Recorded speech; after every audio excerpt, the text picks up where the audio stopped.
Selamat pagi, selamat siang, selamat sore, dan selamat malam kepada teman-teman sekalian yang mungkin sedang menonton video ini dimanapun kalian berada. Hari ini, kami kelompok 7 akan sedikit mempresentasikan tentang usaha kami, yaitu Art Painting Picture. Sebelumnya, perkenalkan dulu anggota kelompok kami. Yang pertama ada Mario Florida Bidi dengan NIM 17221408. Yang kedua ada Ida Lorentia dengan NIM 17221409. Yang ketiga ada Otniel Yoga Santoso dengan NIM 17221432. Dan yang terakhir Deva Werdayani Yaslim dengan NIM 17221433. Berikutnya, kami akan membahas tentang aspek manajemen bagian perencanaan. Di dalam usaha kami ini, kami memiliki 3 sasaran yang akan kami jangkau. Yang pertama, sasaran jangka panjang, di mana kami akan memberikan pelayanan jasa terpercaya dengan kualitas yang terjamin dan harga yang terjangkau agar konsumen merasa puas. Yang kedua, sasaran jangka menengah, di mana kami akan menjadikan art painting picture ini pilihan pertama para konsumen yang sedang mencari jasa untuk mengisi keindahan rumah.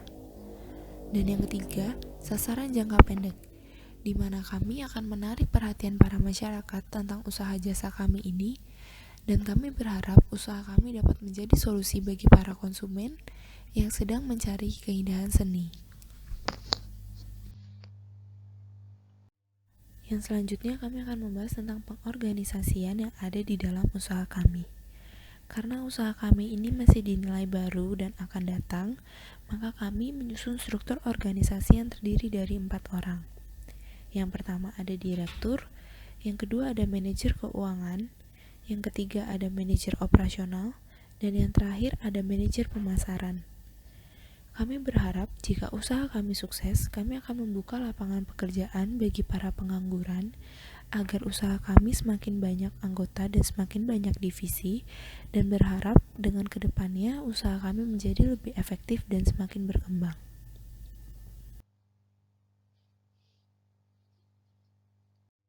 Lalu selanjutnya kita masuk ke rencana anggaran di dalam perusahaan kami. Seperti yang sudah teman-teman lihat, di situ terdapat kolom dan juga harga yang kami anggarkan. Tetapi harga ini bisa berubah sewaktu-waktu, karena usaha kami akan kami mulai beberapa bulan bahkan tahun ke depan. Contohnya seperti AC, kami akan membeli AC 1 unit dengan harga per unitnya 3 juta. Tetapi kami anggarkan 4 juta karena harga yang tadi itu, harga 3 juta itu belum tentu di beberapa tahun bahkan beberapa bulan ke depan harganya tetap sama seperti itu. Dan kami ingin merevisi kesalahan kami. Di bagian meja kami tulis kami akan membeli meja 4 unit dengan harga per unit 200.000, dan harusnya di bagian anggaran tertulis 800.000, tetapi kelompok kami salah menulisnya, jadi kami mohon maaf ya teman-teman. Dan untuk biaya tenaga kerja langsung, di bagian anggaran tertulis 9 juta karena kami akan membayar 5 orang dengan harga per orangnya 1.800.000. Jadi 9 juta itu didapat dari 1.800.000 dikali 5. Dan selebihnya sama seperti apa yang sudah tertulis di dalam kolom tabel.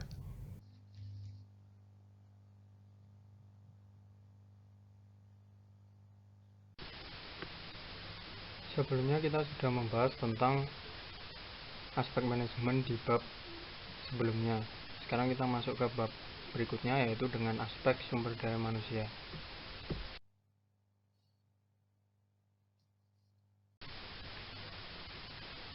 Dalam perusahaan kami yang bergerak di bidang jasa seni ini, tentu kami memerlukan sumber daya manusia untuk menjadi tenaga kerja di perusahaan kami.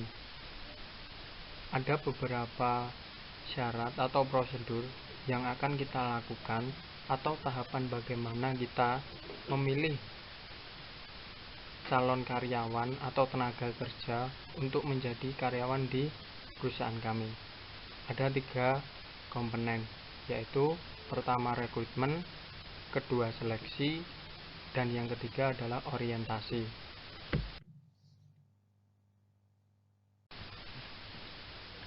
Jadi tahapan pertama sebelum kami mempekerjakan sumber daya manusia, yakni dengan melakukan rekrutmen. Pada awal berdirinya usaha ini, kami akan melakukan rekrutmen karyawan untuk bekerja di perusahaan kami dengan tujuan yang sama-sama menguntungkan.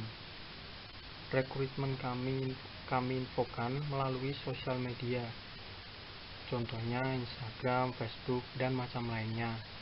Begitu juga dengan koran dan kabar-kabar berita yang lain, supaya masyarakat yang memerlukan pekerjaan bisa mendapatkan info tersebut.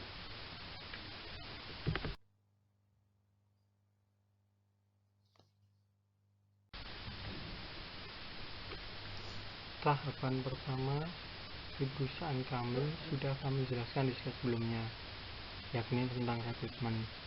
Sekarang kita masuk ke tahap kedua, yaitu seleksi. Tentu semua perusahaan memiliki syaratnya atau tahapannya masing-masing. Begitu juga dengan perusahaan kami. Kami mencari orang yang tidak setengah-setengah dalam bekerja. Dan kami juga mempunyai syarat untuk dapat bekerja di perusahaan kami. Setelah melakukan rekrutmen, kami akan menyeleksi orang-orang yang sudah mendaftar dengan tujuan mendapatkan kualitas sumber daya manusia yang diinginkan dan juga sesuai kriteria dari usaha kami ini. Kriteria yang dibutuhkan tentu yang pertama adalah memiliki etika, karena menurut perusahaan kami etika adalah hal yang sudah tertanam di setiap individual. Kami mementingkan etika karena kami menjadikan tolak ukur seseorang di mana orang yang harus bekerja adalah formal, tetapi mereka tidak pernah beres dalam perusahaannya. Nah, yang pertama adalah bertanggung jawab.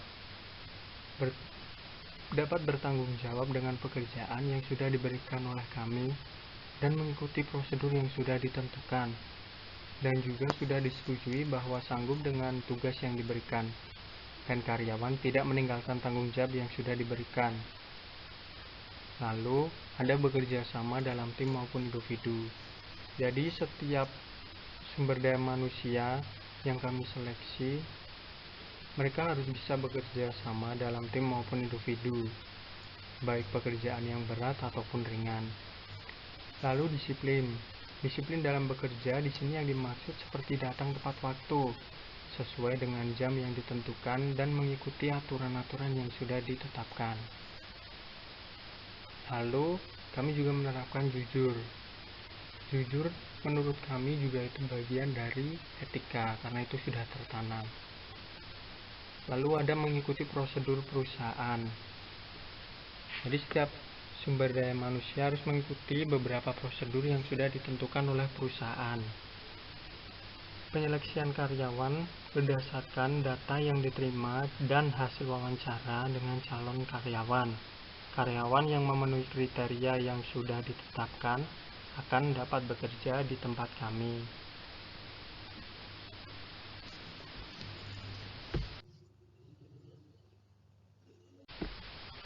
Tahapan 1 dan kedua sudah kami jelaskan. Lalu masuk ke tahapan yang ketiga, yaitu tentang orientasi. Sebelum masuk pekerjaan sesuai job desk, calon karyawan wajib mengikuti pelatihan atau masa orientasi. Itu dilakukan untuk supaya kami lebih yakin dan kami percaya bahwa calon karyawan sudah siap bekerja di lapangan, dan kami pun siap menanggung resikonya karena kami sudah melakukan beberapa syarat yang sudah kami tentukan. Begitu juga kami sudah memenuhi semua syarat dan prosedur dari perusahaan kami, supaya sama-sama menguntungkan.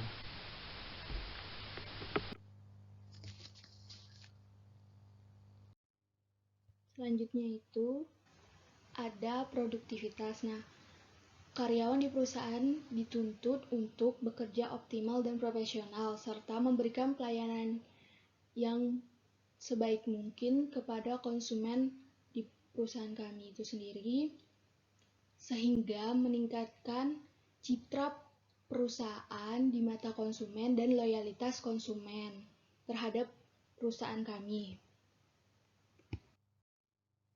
Pelatihan dan pengembangan.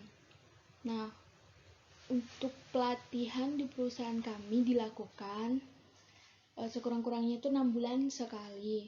Nah, untuk pengembangan, perusahaan menyediakan media dan kesempatan bagi karyawan untuk meningkatkan keterampilan serta kreativitas dari karyawan kami. Misalnya mereka ada ide atau terobosan baru untuk meningkatkan produktivitas perusahaan atau produktivitas karyawan itu sendiri. Nah, perusahaan itu memberikan kesempatan kepada mereka untuk menyampaikan aspirasi mereka.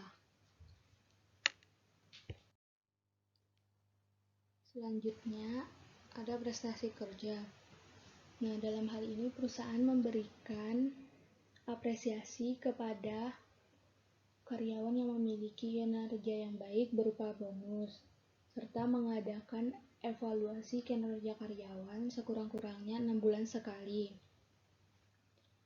Hal ini dilakukan dengan tujuan untuk memperbaiki atau meninjau kembali kinerja karyawan yang buruk dan mempertahankan kinerja karyawan yang sudah baik itu, bahkan bisa jadi meningkatkan kinerja dari karyawan itu sendiri. Nah, selain itu juga prestasi kerja ini juga bisa memotivasi karyawan agar bekerja lebih baik lagi.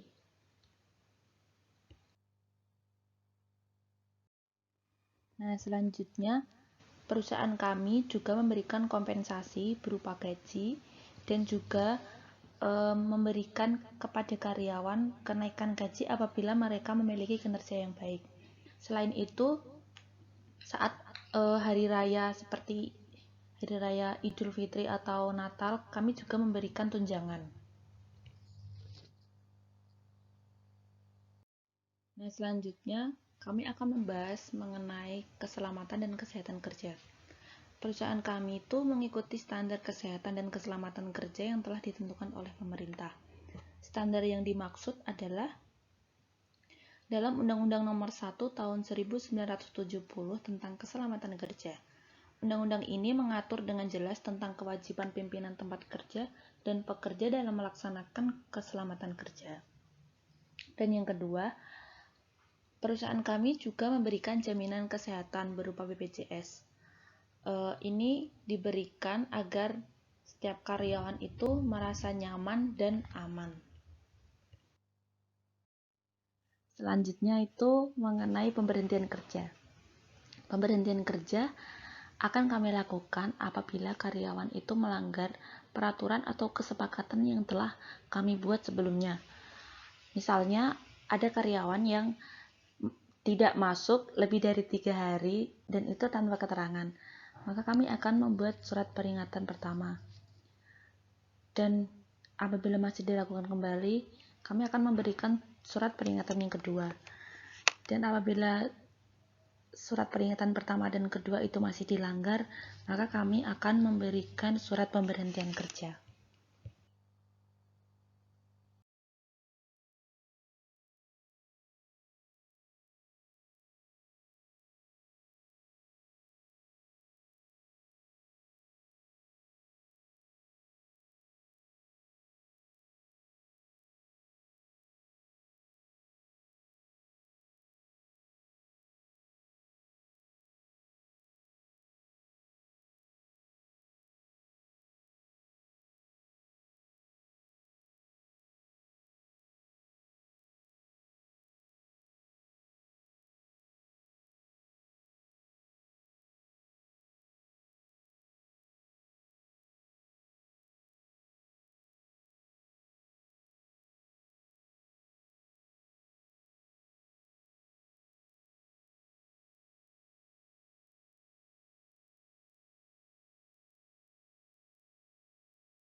Terima kasih atas perhatian teman-teman dan Pak Yudi. Kurang lebihnya kami mohon maaf. Tetap stay di rumah ya teman-teman. Semangat!